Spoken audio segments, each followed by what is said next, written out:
مفاہمت کرنے کی، وہ سارے صحافی اب صدقے باری جا رہے ہیں نواز شریف صاحب کے اس بیان کے کہ نواز شریف نے اسٹیبلشمنٹ سے ڈو مور کا مطالبہ کر دیا۔ وہ یہ کہہ رہے ہیں کہ نواز شریف نے ایک نئی لائن سیٹ کر دی۔ اندازہ کریں آپ کیسی منافقت ہے یہ۔ اب آ جائیں ناظرین ایک اور بڑی خبر کی طرف۔ پاکستان تحریک انصاف کو آج ثابت کرنا پڑے گا کہ عمران خان صاحب کی قید تنہائی کے خلاف وہ فیصلہ کن کوئی تحریک چلانا چاہتے ہیں یا اس کا فیصلہ کروانا چاہتے ہیں۔ دیکھیں عالمی میڈیا میں یہ خبریں چل رہی ہیں اور بار بار چل رہی ہیں۔ عالمی میڈیا اس کے اوپر آواز اٹھا رہا ہے۔ عمران خان صاحب کی سابقہ اہلیہ جمامہ گولڈ سمتھ، انہوں نے بھی اس کے اوپر آواز اٹھائی۔ انہوں نے بھی کہا کہ بچوں سے بات تک نہیں کرنے دی جا رہی عمران خان صاحب کو، ایسا قید تنہائی میں رکھا ہے۔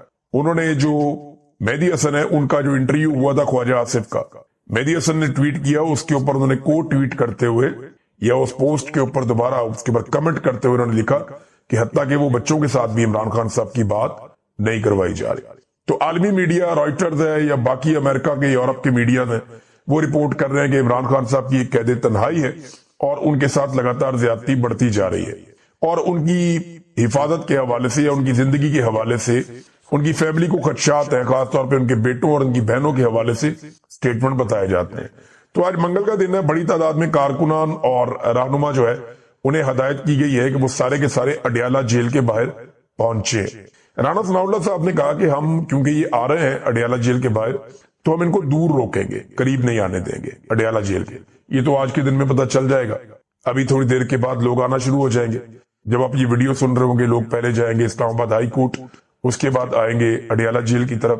تو کہاں پہ ان کو روکا جائے گا، کس جگہ پہ ناکے لگائے جائیں گے، کتنی سختی کی جائے گی، یہ ساری چیزیں ہمیں اگلے چند گھنٹوں میں پتہ چل جائیں گی۔ لیکن پاکستان تحریک انصاف نے ایک اور بات کی ہے جو سہیل آفریدی نے بھی کی کہ نیم اینڈ شیم کریں گے، یعنی وہ تمام لوگ جنہوں نے عمران خان صاحب سے ٹکٹ لے کے الیکشن لڑا، ان کے نام کے اوپر ووٹ لیا، ایم این اے بنے، ایم پی اے بنے، سینیٹرز بنے، چاہے وہ پنجاب میں یا کے پی میں، یا وہ لوگ جنہوں نے ٹکٹ لیا اور وہ ویسے تو الیکشن جیت گئے لیکن ان کے خلاف فارم 47 جاری ہو گیا، ان کو ہرا دیا گیا، وہ لوگ بھی، یا وہ ٹکٹ ہولڈر جو الیکشن ہار گئے وہ لوگ بھی، یا وہ پارٹی کے عہدے داران جن کے پاس پارٹی کے اندر عہدے ہیں اور وہ یہ سمجھتے ہیں کہ وہ آئندہ الیکشن لڑیں گے، امیدوار ہے، وہ لوگ بھی، وکلا تنظیمیں بھی۔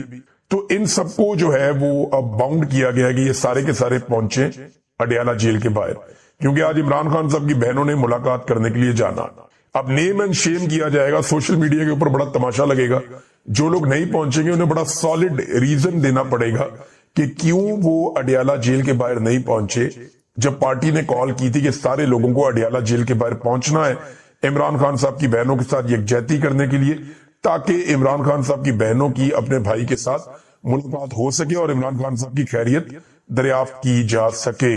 پاکستان تحریک انصاف کے لوگ یہ بھی بتا رہے کہ سامان کون سا لے کر جانا ہے، یعنی کئی لوگوں نے ویڈیو جاری کی ہے کہ جناب اس میں آپ یہ سامان لے آئیں، آپ کو وہاں ضرورت پڑ سکتی ہے، اگر لمبا دھرنا دینا پڑے تو آپ کو سردی کا سامان بھی ہونا چاہیے، تھوڑا بہت کھانے پینے کے لیے بھی ہونا چاہیے، تو اس طرح کی چیزیں بھی ہونی چاہیے، گرم کپڑے آپ کے ہونے چاہیے، تو یہ سارا کچھ اس کے اوپر لکھا ہے، نیچے دری شری ڈالنے کے لیے بھی ہونی چاہیے، کیونکہ زمین سے بہت ٹھنڈ وہاں پہ چڑھتی ہے، لہذا لوگ سامان کی لسٹیں بھی ڈال رہے ہیں اور سامان لے کر آ رہے ہیں۔ ادھر پاکستان تحریک انصاف بھرپور کمپین چلا رہی ہے کہ سب کو آنا پڑے گا، ورنہ سوشل میڈیا کا عطاب اس کے اوپر نازل ہو جائے گا جو نہیں آئے گا۔